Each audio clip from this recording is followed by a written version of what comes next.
Hey, what's up, everyone? My name is Lino. I'm your host for LT Productions, and you are watching I Watch You Watch. We are covering a Family Empire Houston. I do appreciate everyone for coming to my channel. Please like this video as you come in the door. And to make yourself more comfortable, if you are not subscribed, go on and hit that subscribe button. And if you already subscribed, welcome home, y'all. Welcome to another video. And please leave your comments below, as I like the dialogue. Now let's get into this episode. All right. I think I'm gonna need a little disclaimer. I'm not gonna use the word triggered. I could, but I say that too often. Today, I'm going to say I'm affected by the family and by their actions and some truths. Some things hit home to me. And it's good that you can be relatable and be able to recap. I think my feelings are going to be in this.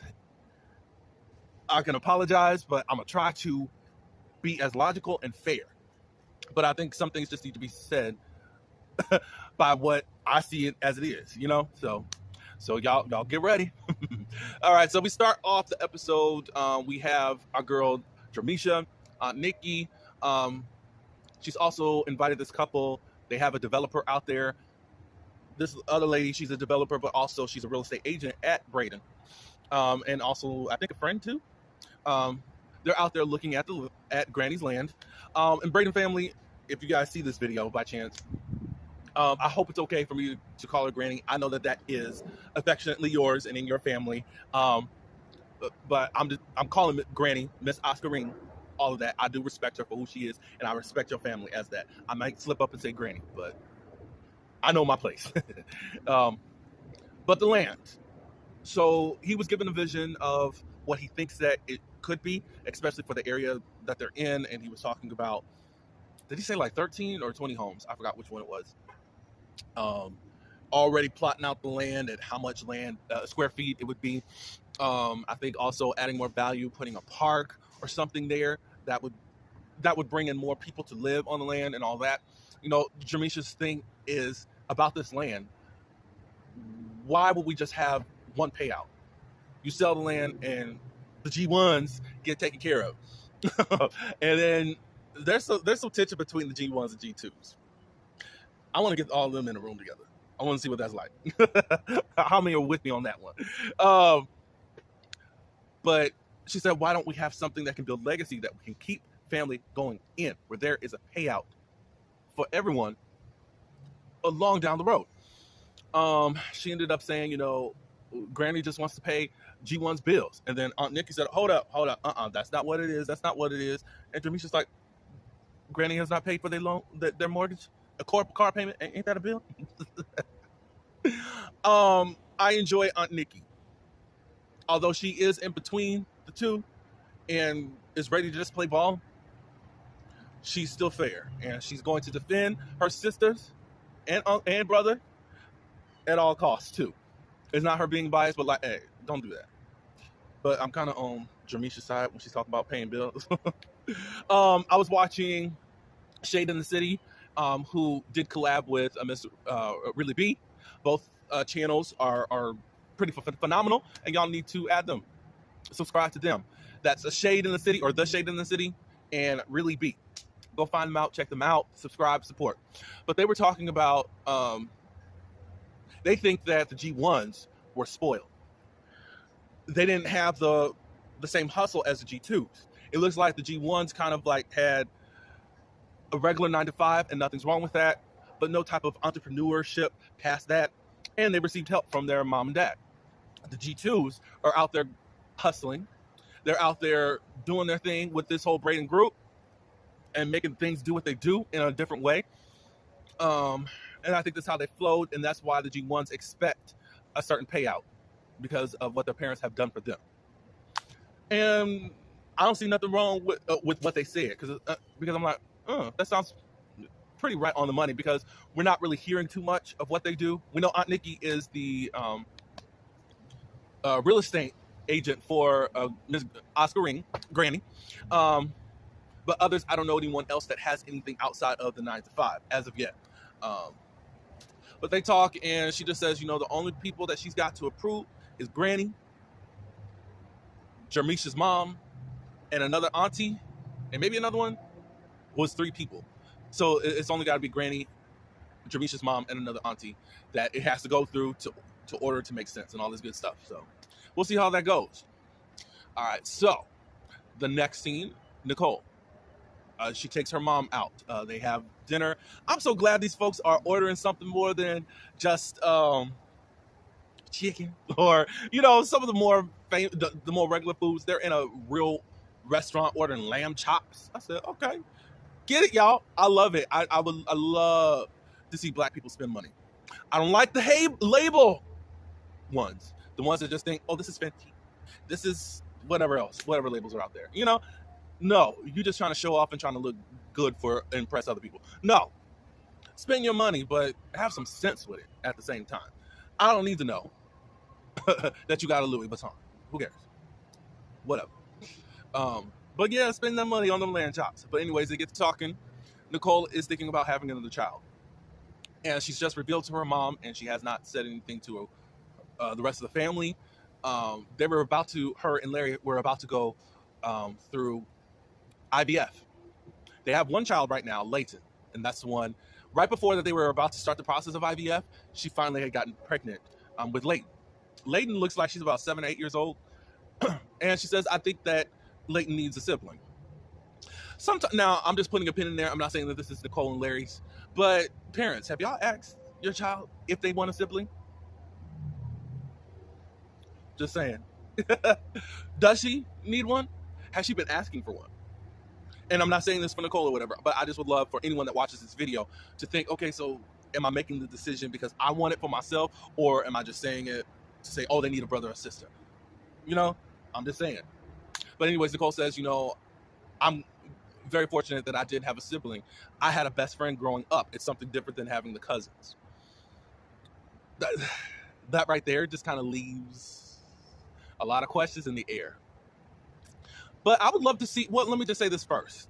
I would love to see Nicole and Monet kind of mesh. That's your best friend. But we see you more with Jermisha and with Jaquista. So that's a little bit interesting. Like, I would love to see more of that. I'm just pointing out. This is just 3rd episode, so hey, we can't do everything. I just like to see that dynamic. But then it's like, obviously, there had to have been some ill feelings when another sister came along that was not a part of the bunch, as far as the immediate Braden family. Living in it wasn't in the marital home, let's just say that much. So we move on, and they talk a little bit about Lakeisha and Nicole's father. Nicole's mom wants to say more, you guys weren't getting along, but you don't know what all happened. And Nicole said, I don't want to talk about that. I don't want to talk about it. The past is the past. There's a lot more there. And I didn't see it at first, but when I was looking at the review of Shade in the City with Really B, I was like, okay. I just kind of tabled it because I think Really B was saying, things just seem very rushed, especially if there's been all of this type of tension between Nicole and Lakeisha, that this just one little conversation was able to just deaden everything. Of course, they did say last week's episode, oh, when we were growing up, everything was cool. When at some point, I guess people were getting in their heads, I would love to know who those people are, that we kind of just weren't really seeing each other. So it obviously that there was more. Now that I really think of it, I'm just going by what they were telling me, and because it was just the 2nd episode, I didn't want to really look in too deep. But as the episodes go on, I'm just like, okay, well, what about this? What about that? Da, da, da, da. So at this point, there's obviously a whole lot more that we're not really discussing. I think it's going to be discussed later on in the season because the dad is going to make an appearance. Nicole, there's some stuff there, ma'am, that you harboring. There's some stuff still there, despite whatever y'all hugged it out. Da da da da da da. Something else still there. All right, so we move on from there. Next, the Braden group, they have a realtors gathering. That's not what she said it was, but they had Jermisha. I think she's the host, or at least the speaker.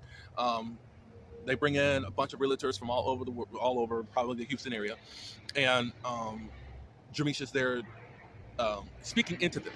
Blah blah blah blah blah. Caramel, who is Lakeisha's girlfriend of 2 years, she's also a real estate agent, and I think she's also a broker too. Aunt Nikki's there, of course. They have this little cousin, sister, auntie um, table together, and they talk a little bit, and they're ready to get to know Caramel. Lord, this is when stuff get messy. Stuff gets messy, and some things start affecting me. Um, they say, "Hey, we want to get to know you. You know that you've been around our sister for such a long time, for about 2 years or whatever. I do want to let you know some of the apprehensiveness that we've had, and what we've talked amongst the family is there was a situation when Lakeisha's mother had passed away, and you were saying a lot of off the wall stuff, meaning about the ex. The ex was calling around the funeral time, and you were asking why they calling, da da da da da da da. And we felt a certain way, like, look, this is about her and her mother. Why are you being this, what appeared to be this jealous girlfriend that's just coming around? And it looked very inconsiderate. And Lakeisha says she understands that. She didn't get into it, but Lord, in this episode later on, oh my God, we get a little bit more. But Lakeisha was like, I didn't know that you guys felt that way. You guys were talking amongst yourselves. That's how I feel. And what affected me is knowing that the family was having all of these conversations, or at least a conversation behind Lakeisha's back. Y'all couldn't even say nothing to her.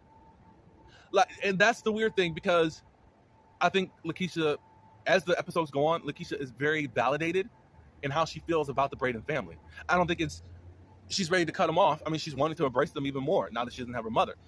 I don't think that the Brayden family really has accepted her. I mean, there's a story behind there that we're not really talking about. The mama wants to say something. Nicole don't want it to be brought out. And I think the majority of the family did not treat this girl well. I'm just saying, y'all can leave your comments below, but something's there, because why are you saying all this behind her back? Y'all didn't think to talk to her? And then Aunt Nikki chimes in. She says, well, during that time, I would have liked to get to know you, but you kind of just stayed to yourself. Caramel said, hey, I've been respectful to you all, been nice, I greeted you all. And Aunt Nikki was like, well, I don't feel that way, because you just go over there and don't really speak with us. And I believe that our family is very, what is the word she said? I'm going to say welcoming. Yes, we did ask some questions and had some things. We are intrusive also, but we are welcoming. I got a problem with that, Aunt Nikki. Caramel seems like somebody who will be respectful, who will chat it up. She's a real estate agent. You think those people can just go off into a corner, be introverted? No.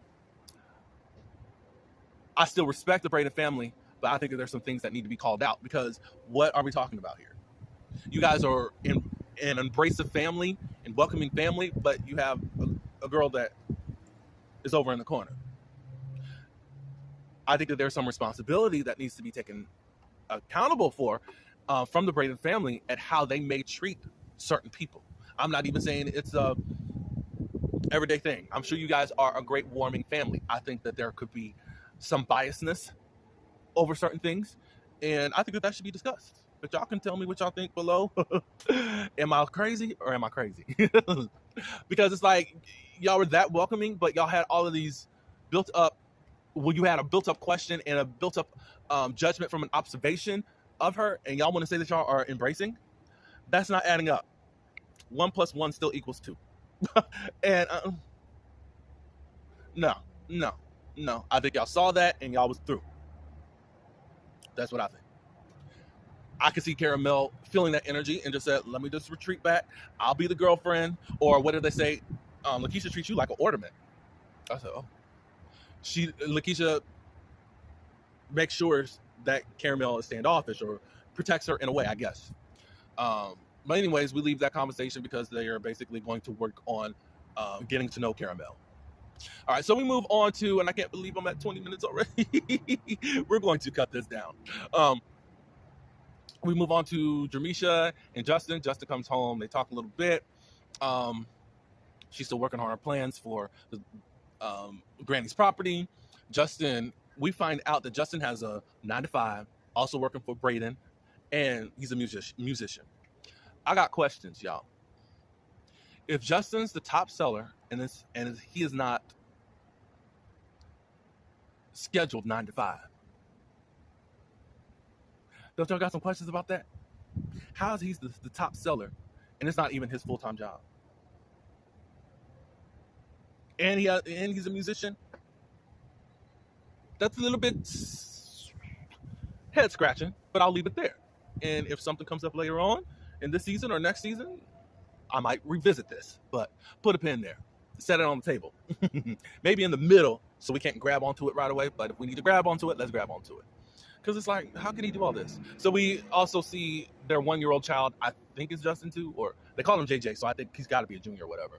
Now, what I've seen, and we're going to see this also with Chris and his son with Jaquista, they be wanting their children to act a certain way on camera. Let them children be. Let them children be. Because you try to, come here, you won't fall, you better get your child.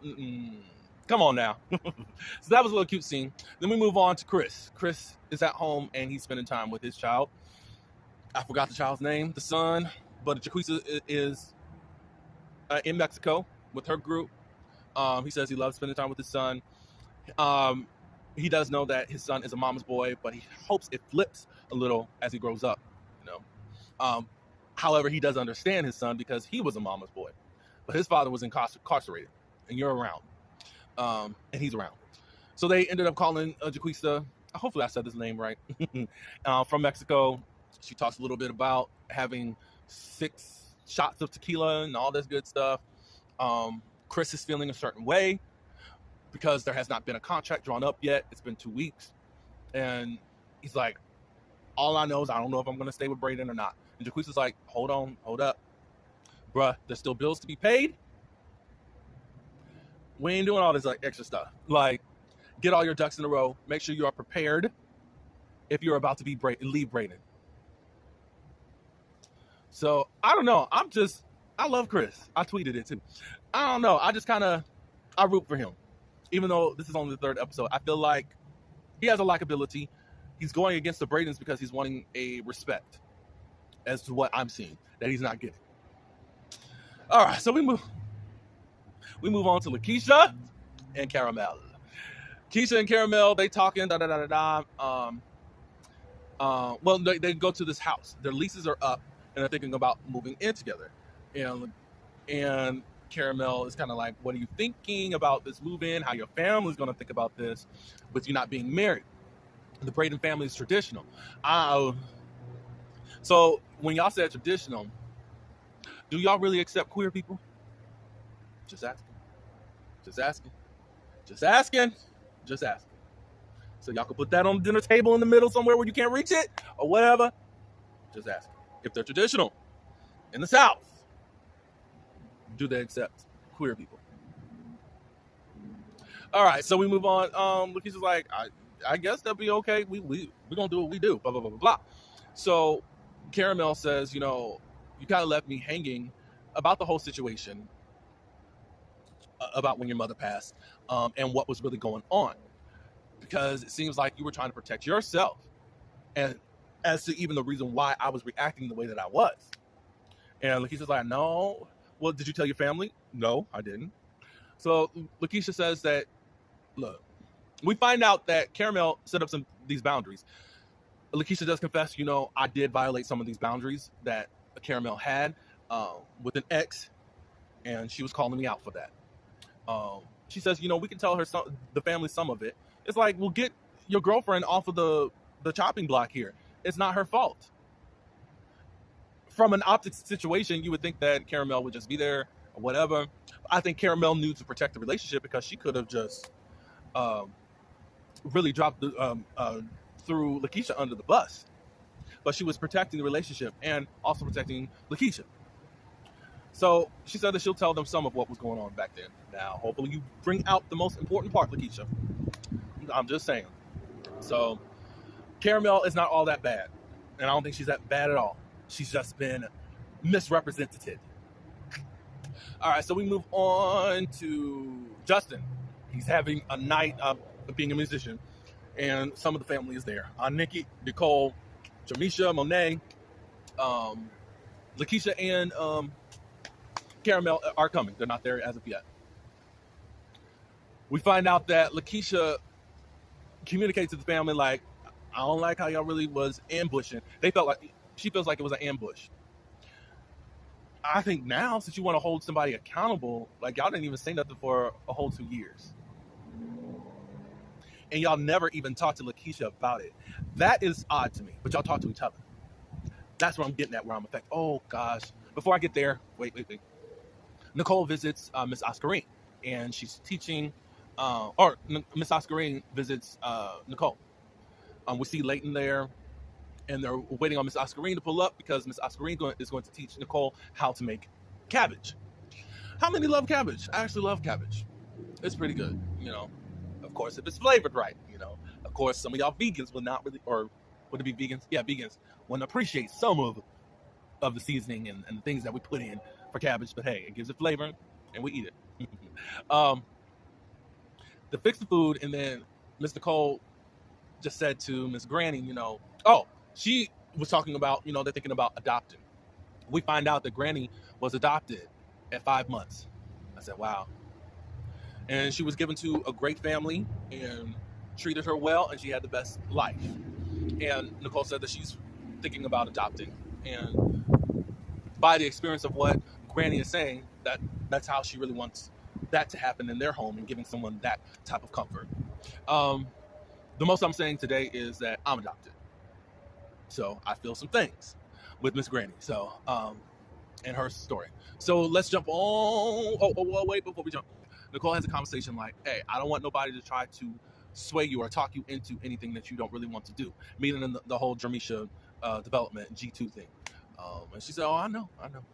So good conversation. We jump back to the nightclub scene, if you want to call it that, and to Justin's thing. They're talking amongst themselves, and they said that they got this long text from Lakeisha. It is basically of them feeling underappreciated, or she doesn't appreciate how you kind of just ambushed her girlfriend like that. And I guess they're gonna have a conversation because they were giving their feedback and all that, and in walks in Lakeisha and Caramel. We got to see how this ends, but the previews for next week, oh my god, yeah, it gets a little bit messy, but not Porsche family values or Porsche family matters stuff where equipment's being thrown and he touched my family, none of that's going on. I had to be shady. Anyways, that's all I do have. I appreciate everyone for coming to my channel. Tell me what you think of this episode and some of the things that are going on. As we peel back the layers, there's more there than what's being presented to us. But again, please, I appreciate everyone for supporting this channel. Like this video, subscribe if you're not a subscriber, and leave your comments below. Until the next episode, peace.